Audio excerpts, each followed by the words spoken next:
अधिक मासात रोज देवासमोर फक्त एक मंजूळ वात लावल्याने घरातील नकारात्मकता दूर होते, लक्ष्मीचा वास वाढतो आणि अनेक अडथळे आपोआप कमी होतात. पण ही वात कशी लावायची, कोणत्या दिवशी लावावी आणि तिचे खरे आध्यात्मिक फायदे काय आहेत, जाणून घ्या आजच्या या खास व्हिडिओमध्ये. नमस्कार मंडळी, आपल्या भक्तिरस या चॅनलमध्ये तुमचं मनःपूर्वक स्वागत आहे. अधिक मास म्हणजेच पुरुषोत्तम मास हा भगवान विष्णूंना समर्पित अत्यंत पवित्र महिना मानला जातो. या काळात केलेली पूजा, जप, दान आणि दीपदान अनेक पटींनी फळ देतं, असं शास्त्रात सांगितलं आहे. आज आपण जाणून घेणार आहोत मंजूळ वात म्हणजे काय, अधिक मासात ती का लावावी, तिचे आध्यात्मिक आणि वास्तुशास्त्रीय फायदे आणि योग्य पद्धतीने ती कशी लावावी. मंजूळ वात म्हणजे काय? मंजूळ वात म्हणजे विशेष प्रकारे तयार केलेली कापसाची वात. काही ठिकाणी ती 2 किंवा 5 धाग्यांनी विणलेली असते. ही वात शांतता, सौभाग्य आणि सकारात्मक ऊर्जा वाढवणारी मानली जाते. शास्त्रानुसार अधिक मासात देवासमोर लावलेला दिवा मनातील अंधार दूर करून जीवनात आशेचा प्रकाश निर्माण करतो. अधिक मासात मंजूळ वात लावण्याचे फायदे: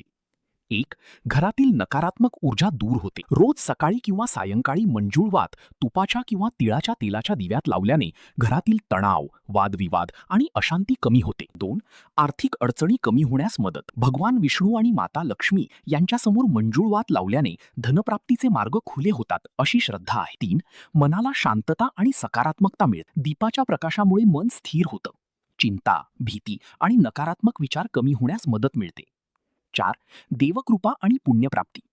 अधिक मासात दीपदान केल्याने अनेक जन्मांचे दोष कमी होतात आणि पुण्याची वाढ होते, असे धार्मिक ग्रंथांमध्ये सांगितले आहे. 5. घरात सुख समृद्धी वाढ. रोज नियमितपणे मंजूळ वात लावल्याने कुटुंबात प्रेम, एकोपा आणि आनंद टिकून राहतो. मंजूळ वात लावण्याची योग्य पद्धत: सकाळी स्नान करून स्वच्छ कपडे परिधान करावेत. देवघर स्वच्छ करून भगवान विष्णू, लक्ष्मी माता किंवा श्री दत्तगुरूंच्या समोर दिवा लावावा. शक्य असल्यास गाईच्या तुपाचा दिवा वापरावा. ओम नमो भगवते वासुदेवाय किंवा श्री स्वामी समर्थ मंत्राचा जप करावा. दिवा लावताना मनात सकारात्मक संकल्प करावा. महत्त्वाच्या गोष्टी: तुटलेली किंवा खराब वात वापरू नये. दिवा विझल्यास लगेच पुन्हा प्रज्वलित करावा. राग, वाद किंवा नकारात्मक भावना ठेवून पूजा करू नये. विशेष उपाय: अधिक मासातील प्रत्येक गुरुवारी 11 मंजूळ वात तुपाच्या दिव्यात लावून भगवान विष्णूंना पिवळी फुले अर्पण करा. हा उपाय घरातील आर्थिक समस्या आणि अडथळे कमी करण्यासाठी अत्यंत शुभ मानला जातो. तर मंडळी, अधिक मासात श्रद्धेने लावलेली एक छोटीशी मंजूळ वात देखील आपल्या आयुष्यात मोठा सकारात्मक बदल घडवू शकते. हा व्हिडिओ आवडला असेल तर लाईक करा, भक्तिरस चॅनलला सबस्क्राईब करा आणि कमेंटमध्ये